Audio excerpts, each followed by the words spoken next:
American ഐക്യനാടുകളും ഇറാനും തമ്മിലുള്ള സംഘർഷങ്ങളും അസ്ഥിരതയും ആഗോളതലത്തിൽ പുതിയ തലങ്ങളിലേക്ക് കടക്കുന്നതിനിടെ അമേരിക്കൻ പ്രസിഡന്റ് ഡൊണാൾഡ് ട്രംപിനെ കടുത്ത ഭാഷയിൽ അധിക്ഷേപിച്ചും പരിഹസിച്ചും ഇറാനിയൻ മാധ്യമങ്ങളും ഭരണകൂടവും. തുർക്കി സന്ദർശനം പൂർത്തിയാക്കി മടങ്ങുന്നതിനിടെ ട്രംപിന് നേരെ ഉണ്ടായേക്കാവുന്ന വൻ മിസൈൽ ആക്രമണ ഭീഷണിയെ തുടർന്ന് അദ്ദേഹം രഹസ്യമായി വിമാനം മാറി യാത്ര ചെയ്തു എന്ന വാർത്തകൾ പുറത്തു വന്നതാണ് നിലവിലെ വിവാദങ്ങൾക്ക് കാരണമായത്. ഈ സംഭവങ്ങൾ വൻ രാഷ്ട്രീയ വിജയമായി ചിത്രീകരിച്ചുകൊണ്ടാണ് ടെഹ്റാൻ ഇപ്പോൾ രംഗത്തെത്തിയത്. വിശ്വസനീയമായ അന്താരാഷ്ട്ര റിപ്പോർട്ടുകൾ പ്രകാരം തുർക്കിയിൽ നിന്നും മടങ്ങുന്ന ഘട്ടത്തിലാണ് ട്രംപിന്റെ ഔദ്യോഗിക വിമാനമായ എയർഫോഴ്സ് വണ്ണിന് നേരെ നേരിട്ടുള്ള മിസൈൽ ആക്രമണ ഭീഷണിയുണ്ടെന്ന വിവരങ്ങൾ അമേരിക്കൻ രഹസ്യാന്വേഷണ ഏജൻസികൾക്ക് ലഭിക്കുന്നത്. തുടർന്ന് അമേരിക്കൻ പ്രസിഡന്റിന്റെ സുരക്ഷാ ചുമതലയുള്ള സീക്രട്ട് സർവീസ് അതീവ ജാഗ്രതാ നിർദ്ദേശം നൽകുകയും ട്രംപിനെ എയർഫോഴ്സ് വണ്ണിൽ നിന്നും മാറ്റി സുരക്ഷിതമായി ചെറിയ സർക്കാർ ജെറ്റിലേക്ക് രഹസ്യമായി മാറ്റുകയുമായിരുന്നു.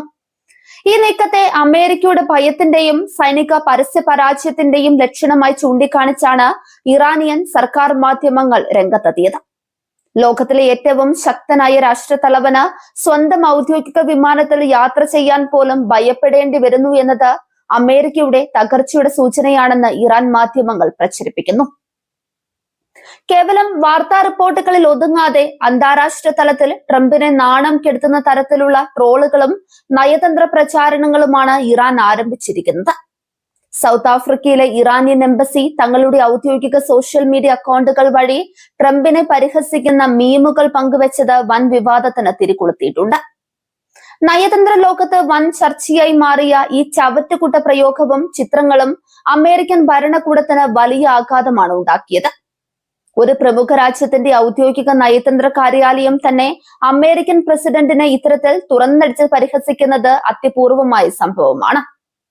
മിസൈൽ ഭീഷണിയെ തുടർന്ന് എയർഫോഴ്സ് വൺ മാറ്റേണ്ടി വന്ന സംഭവം ട്രംപിന്റെ വ്യക്തിപരമായ രാഷ്ട്രീയ പ്രതിച്ഛായയ്ക്കും ആഗോള മേധാവിത്വത്തിനും വലിയ പരിക്കേൽപ്പിച്ചു.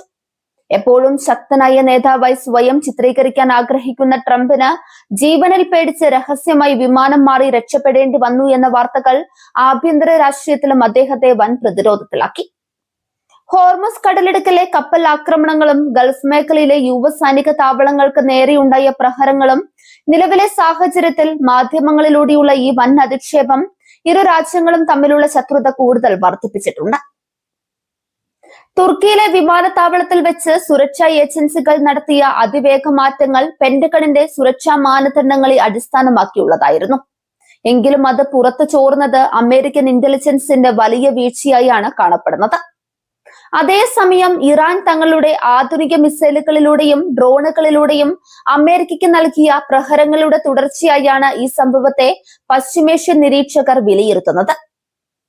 പേർഷ്യൻ ഉൾക്കടൽ മേഖലയിൽ വിന്യസിച്ചിരിക്കുന്ന അമേരിക്കൻ വിമാനവാഹിനി കപ്പലുകളിലെ സൈനികർ അനുഭവിക്കുന്ന കടുത്ത മാനസിക സമ്മർദ്ദത്തിന് പിന്നാലെ പ്രസിഡന്റിന് തന്നെ സുരക്ഷാ ഭീഷണി ഉണ്ടായത് അമേരിക്കയുടെ പ്രതിരോധ നിരയെ തളർത്തി. ട്രംപിനെ ലക്ഷ്യം വെച്ച് ഇറാൻ നടത്തുന്ന ഈ കടുത്ത ആക്രമണങ്ങൾക്ക് പിന്നിൽ കൃത്യമായ രാഷ്ട്രീയ ലക്ഷ്യങ്ങളുമുണ്ട്. അമേരിക്കയിൽ പൊതു തെരഞ്ഞെടുപ്പുകൾക്കോ നിർണായക രാഷ്ട്രീയ തീരുമാനങ്ങൾക്കോ കളമൊരുങ്ങുമ്പോൾ ട്രംപ് ഭരണകൂടം പശ്ചിമേഷ്യയിൽ ദയനീയമായി പരാജയപ്പെട്ടു എന്ന് വരുത്തി തീർക്കാൻ ടെഹ്റാന് സാധിക്കുന്നുണ്ട്. ഇറാന്റെ ഭാഗത്ത് നിന്നുണ്ടായ ഈ പരസ്യ പരിഹാസത്തോട് ഔദ്യോഗികമായി രൂക്ഷമായി പ്രതികരിക്കാൻ വൈറ്റ് ഹൌസ് തയ്യാറായി. ഇത്തരം വില കുറഞ്ഞ പ്രചാരണങ്ങൾ ഇറാന്റെ നിരാശയിൽ നിന്നുണ്ടാകുന്നതാണെന്നും അമേരിക്കൻ പ്രസിഡന്റിന്റെ സുരക്ഷയിൽ യാതൊരുവിധ വിട്ടുവീഴ്ചയും ഉണ്ടാകില്ലെന്നും അമേരിക്കൻ വക്താക്കൾ വ്യക്തമാക്കുന്നുണ്ട്. സൗത്ത് ആഫ്രിക്കൻ എംബസിയുടെ മീം നയതന്ത്ര തലത്തിൽ വലിയ പ്രതിഷേധത്തിന് ഇടയാക്കിയിട്ടുണ്ടെങ്കിലും ആഗോള സോഷ്യൽ മീഡിയയിൽ ഇത് വലിയ തോതിലാണ് പ്രചരിക്കുന്നത്. ഡൊണാൾഡ് ട്രംപിന്റെ മുൻകാല പ്രസ്താവനകളെയും ഭീഷണികളെയും ഓർമ്മിപ്പിച്ചുകൊണ്ട് നിരവധി പേരാണ് ഇറാന്റെ ഈ പരിഹാസത്തെ പിന്തുണച്ചും എതിർത്തും രംഗത്തെത്തുന്നത്. ഇത് ട്രംപിന്റെ അമേരിക്ക ഫസ്റ്റ് എന്ന പ്രതിച്ഛായയ്ക്ക് വലിയ തിരിച്ചടിയാണ്. പശ്ചിമേഷ്യയിൽ ഏത് നിമിഷവും ഒരു നേരിട്ടുള്ള മഹായുദ്ധം പൊട്ടിപ്പുറപ്പെട്ടേക്കാമെന്ന ഭീതി നിലനിൽക്കെ ഇത്തരം വ്യക്തിപരമായ അധിക്ഷേപങ്ങളും ആരോപണങ്ങളും അന്തരീക്ഷം കൂടുതൽ വിഷമയമാക്കുകയാണ് ചെയ്യുന്നത്. നയതന്ത്ര ചർച്ചകൾക്കുള്ള വാതിലുകൾ പൂർണ്ണമായും കൊട്ടിയടക്കപ്പെടുന്ന തരത്തിലേക്ക് കാര്യങ്ങൾ എത്തി നിൽക്കുന്നത് ആഗോള സമൂഹത്തെയും സമാധാന പ്രേമികളെയും കടുത്ത ആശങ്കയിലാഴ്ത്തുന്നു. ഇറാന്റെ ഭാഗത്തു നിന്നുള്ള ഈ പ്രകോപനപരമായ പ്രസ്താവനകൾ അമേരിക്കൻ സൈന്യത്തെ കൂടുതൽ കടുത്ത തിരിച്ചടികളിലേക്ക് പ്രേരിപ്പിക്കുമോ എന്ന ഭയവും നിലനിൽക്കുന്നുണ്ട്. തുർക്കിയിലെ രഹസ്യ വിമാനമാറ്റവും തുടർന്നുള്ള ഇറാന്റെ ചവറ്റുകുട്ട് അധിക്ഷേപവും പശ്ചിമേഷ്യൻ അസ്ഥിരതയുടെ ഏറ്റവും പുതിയതും അപകടകരവുമായ പ്രതിഫലനമാണ്. അമേരിക്കൻ പ്രസിഡന്റിനെ ലോകത്തിന് മുൻപിൽ നാണം കെടുത്താൻ സാധിച്ചത് തങ്ങളുടെ വിജയമായി ഇറാൻ ആഘോഷിക്കുമ്പോൾ തോൽവി സമ്മതിക്കാതെ അമേരിക്ക എങ്ങനെ തിരിച്ചടിക്കുമെന്നതിനെ ആശ്രയിച്ചിരിക്കും പശ്ചിമേഷ്യയുടെ ഭാവി.